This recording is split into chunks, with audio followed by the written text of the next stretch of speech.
Anusha, franchisee owner of 9 nuts millets Motinagar. ఇప్పుడు మిల్లెట్స్‌తో ఎన్ని రకాల ఐటెమ్స్ అనేవి ఉంటాయి నా స్టోర్‌లో అనేది ఒకసారి నేను క్లియర్‌గా ఎక్స్‌ప్లెయిన్ చేస్తాను. ఇవొచ్చేసి నమ్కీన్స్ అన్నమాట. నమ్కీన్స్‌లో కూడా మనకు చాలా వెరైటీస్ ఉంటాయి. మిల్లెట్ సేవ్ అని, జోఆర్ స్టిక్స్ అని, ఫాక్స్‌టైల్ స్టిక్స్ అని ఏంటంటే ఆల్ కొర్రలతోటి, జొన్నలతోటి చేసినవి చాలా నమ్కీన్స్ అనేవి మనకి అవైలబుల్‌లో ఉంటాయి. సో, దాని పరంగా ప్రాబ్లమ్ ఏమి ఉండదు.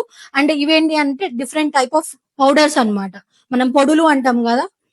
హాస్టల్‌లో ఉన్న వాళ్ళైనా, ఎవ్వరైనా మనం హ్యాపీగా తీసుకెళ్ళి అన్నంలో కొంచెం నెయ్యి వేసుకొని ఈ పొడిలు తింటే మనకు హెల్తీగాను ఉంటది. మనం ఎంత లాంగ్‌లోనే మన హెల్త్‌కి ప్రాబ్లమ్ లేకుండా ఉంటది.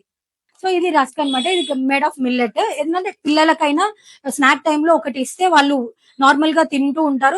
అది హెల్తీ వేలోనే చాయ్‌కి మనం యాడ్ చేసుకున్న ఆ చాయ్ ఫుల్‌ఫిల్‌మెంట్ అనేది ఉంటది. ఇది నూడిల్స్ అన్నమాట. నూడిల్స్ అంటే ఇప్పుడు మనకి చిన్న పిల్లల దగ్గర నుంచి పెద్దవాళ్ళకి ఎవరికైనా నూడిల్స్ అనేది చాలా ఇష్టంగా ఉంటది. దీన్ని మిల్లెట్ ద్వారా ఏంటి అనంటే అది తింటే మనకేమైపోతదో, పిల్లల హెల్త్ అప్‌సెట్ అయిపోతుందో ఒక టెన్షన్ ఉంటది. వాళ్ళ ఇష్టం కోసం మనం పెట్టిన టెన్షన్ పడతాం. అలా లేకుండా మిల్లెట్ అనేది చాలా హెల్తీగా ఉంటది కాబట్టి మనం కూడా హ్యాపీగా ఇవ్వచ్చు వాళ్ళకి. ఇది 3 వేరియంట్స్‌లో అవైలబుల్ ఉంటదండి. ఇదేంటంటే ఫాక్స్ స్టైల్, జోవారు, సోయా. హెల్తీ వేలో మనకు పాస్తా గూడా ఉంటది. ఇది కొర్రలతో తయారు చేసిందనమాట. కాబట్టి ఇది ఎవ్వరైనా తినొచ్చు.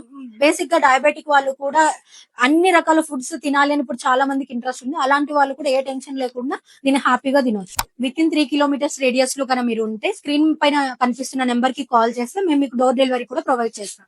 9 నట్స్, మీ సేవా రోడ్, స్నేహపురి కాలనీ, మోతీనగర్.